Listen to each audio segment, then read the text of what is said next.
Flipkart, Amazon, Meesho എല്ലാം തന്നെ social media ഉപയോഗിച്ചും അതുപോലെ തന്നെ നമുക്ക് വെബ്സൈറ്റ് ക്രിയേറ്റ് ചെയ്ത് നമ്മൾ സെല് ചെയ്യാൻ ഉദ്ദേശിക്കുന്നുണ്ട്. അപ്പോൾ ഒരു ഇ-കോമേഴ്സ് ബിസിനസ് സ്റ്റാർട്ട് ചെയ്യാൻ പോകുന്നതിന്റെ 17ാമത്തെ ദിവസമാണെന്ന്.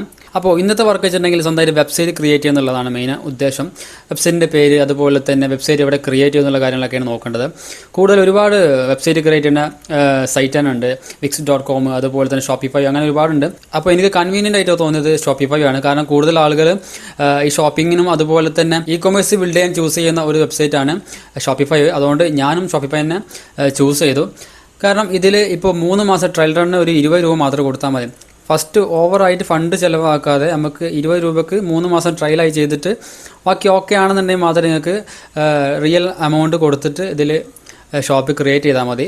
അപ്പോൾ അതുകൊണ്ട് ഞാൻ ഷോപ്പിഫൈയിലാണ് ഇപ്പോൾ ഒരു വെബ്സൈറ്റ് ക്രിയേറ്റ് ചെയ്യണത്.